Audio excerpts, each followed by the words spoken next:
All right, apologize for that. My boss called me and yeah, he thought that I was off the stream. I apologize for all that. So, anyways, I'm gonna start from the beginning, just so that way it's easier for editing. Again, the questions for the three teams are gonna be for Portland and for the Pelicans and for the Golden State Warriors. Now, the questions are: can Golden State find a way to bolster their ceiling through what's left of Steph? Can the Portland Trail Blazers, do they have any linking to clear up their big man like surplus, because they do have a lot of big men?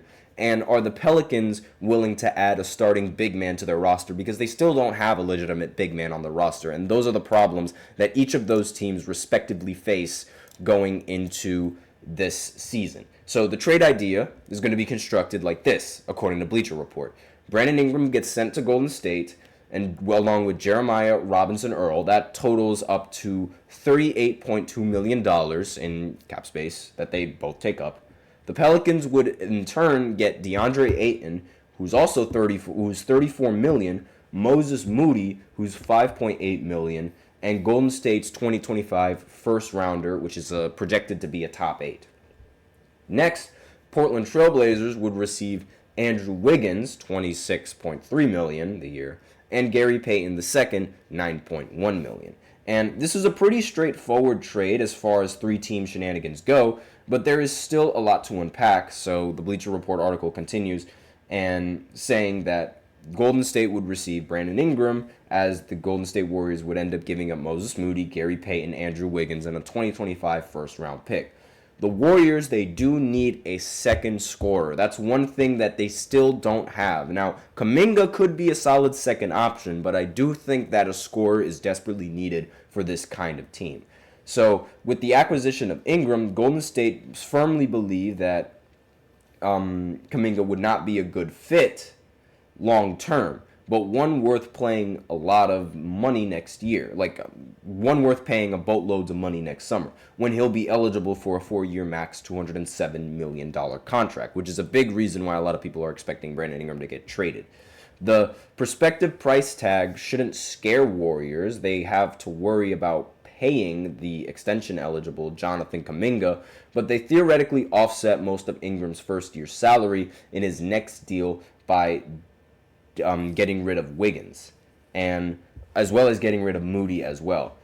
And I honestly think this trade idea is a really good idea that helps the Warriors. Now, it would also help the Pelicans, because the Pelicans need to get a big man that can actually, defend at the rim. Now, I do think that DeAndre Ayton is rather lazy and a lackluster first-round pick, a number 1 overall pick, but DeAndre Ayton, Moses Moody, Golden State, like, that's what New Orleans would receive. Like, they would receive Moses Moody, DeAndre Ayton, and the 2025 first-round pick, and they would have to give up Brandon Ingram and Jeremiah Robinson Earl. I think that trade package would honestly work in favor of New Orleans as well, because, again, they do need a rather competent center. They still haven't found a solid rim protector, and they gave up their solid rim protector, and they let him walk in free agency over to Washington. So they're sort of missing in that center position. And DeAndre Ayton has proven that he can be a starter. So I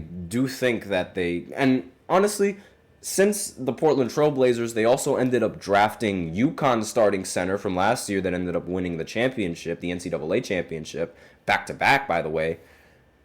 I think they have way too many big men for their roster. So getting rid of DeAndre Ayton would increase the spacing, as well as, allow the rookie center to sort of grow into the player that he could be, and rim protector that he could be. And Portland, they would get rid of in return, Portland would get rid of their big men and would get some guard action and some more guard play, as well as some defense. Like Gary Payton II and Andrew Wiggins are rather competent defenders at their position. And all they'd have to give up is DeAndre Ayton, who honestly isn't really that big of a loss for the Portland Trail Blazers. So this 3-team trade is actually a very solid 3-team trade. Let me know in the comments what you guys think of that. But because of the amount of time that we took on this segment and the 4th segment, we are out of time, and I'm starving. So thank you so much for tuning in to the GSMC Basketball Podcast presented by the GSMC Sports Network. Your support means a lot to us, so please remember to subscribe to the show, leave a positive review. Really does make a difference.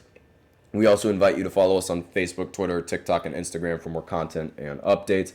As usual, please remember to go ahead and use the link displayed below the ticker on every show segment. That's gsmcpodcast.net. You can send in your comments and or donations that way, or you can use Super Chat. Either or really helps the show. Again, it's the $ that's displayed right below the chat box. That's all that I have to say, and that's all that I have on this podcast for today. Thank you so much for tuning in.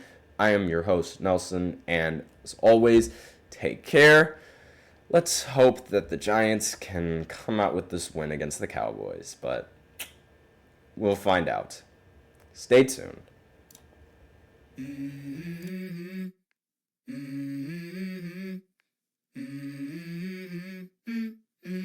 Let's go.